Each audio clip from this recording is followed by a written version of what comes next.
जालना विधानसभेची जागा राष्ट्रवादीला सोडा. राष्ट्रवादीच्या पदाधिकाऱ्यांची राज्याचे उपमुख्यमंत्री अजितदादा पवार यांच्याकडे मागणी.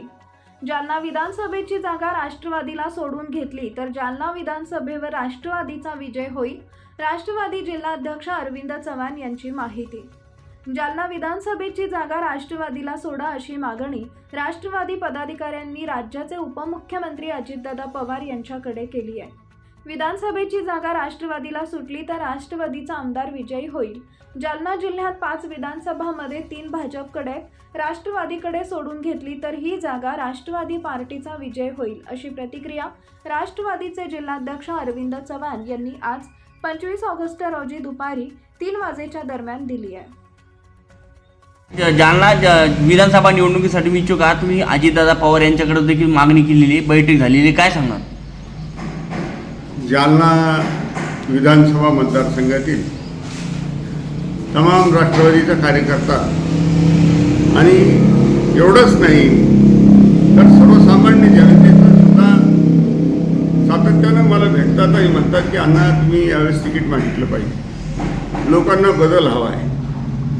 आणि म्हणून या सगळ्या गोष्टीचा विचार करून शेवटी 20 तारखेला मी माननीय राष्ट्रवादी काँग्रेसचे राष्ट्रीय अध्यक्ष आणि राज्याचे उपमुख्यमंत्री अजितदादा पवार यांची मुंबई येथे पक्ष कार्यालयामध्ये यासाठी जिल्ह्यातील सर्व तालुका अध्यक्ष तर होतेच, पण जालना विधानसभेतून मोठ्या पद्धतीनं लोक यामध्ये आले होते.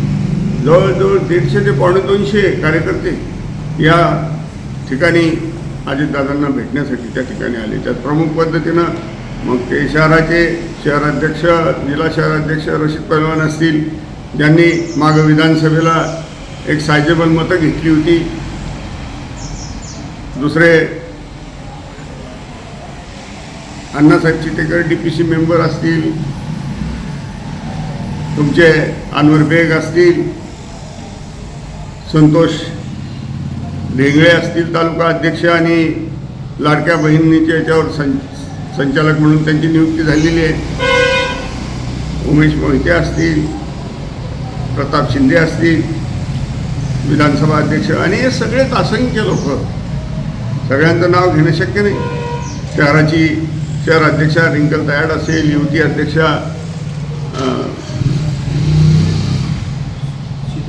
शीतल भारोटे असतील, या सगळ्या महिला मोठ्या संख्येनं कार्यकर्ते त्या ठिकाणी आले आणि त्यांनी अतिशय आग्रहाची अशी मागणी अजितदादा पुढे रेटली की जालना शहराला यावेळेस बदल हवा आहे आणि या बदलामध्ये राष्ट्रवादी काँग्रेसने ही जागा आपल्याकडे घेतली पाहिजे. कारण जिल्ह्यामध्ये 5 विधानसभामध्ये आधी 3 भाजपकडे आहे आणि मग अशा पद्धतीमध्ये येणारी जागा जालना जिल्ह्यातली जर राष्ट्रवादीने ही जागा इथे सोडून घेतली तर 100% विजय हा राष्ट्रवादी काँग्रेस अजितदादा गटाचाच होणार आहे, यामध्ये शंका नाही.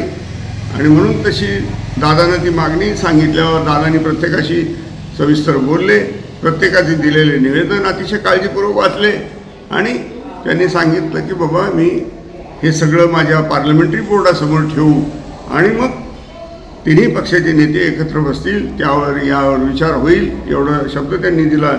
आणि आज या ठिकाणी आम्ही अशा पद्धतीनं शब्द घेऊन परत आलो, कामाला लागलेलो आणि आम्हाला विश्वास आहे की अजितदादामुळेच मी 2004ला आमदार झालो, अजितदादामुळेच आज जिल्हाध्यक्ष झालो, अजितदादामुळेच जालना सहकारी साखर कारखान्याला मदत मिळाली, अजितदादामुळेच मागं जिल्हा टोपे साहेबांच्या मनात नसताना मी याच्यावरती जिल्हा नियोजन मंडळावर सदस्य म्हणून आलो.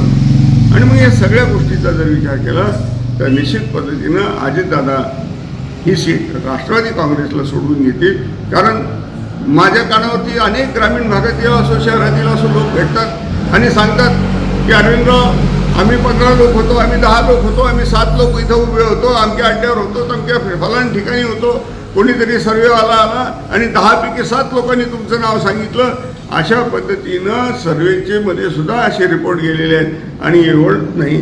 आणि आमचं तेच अजितदादाला म्हणणं आहे की गृह खात्याचा रिपोर्ट जर आमच्या बाजूने असेल तरच आम्हाला तिकीट द्या आणि मग या पद्धतीची मागणी करून आज आम्ही आलेलो आहोत. अजितदादांनी याच्यावर सकारात्मक विचार केला जाईल असा शब्द दिलेला आहे.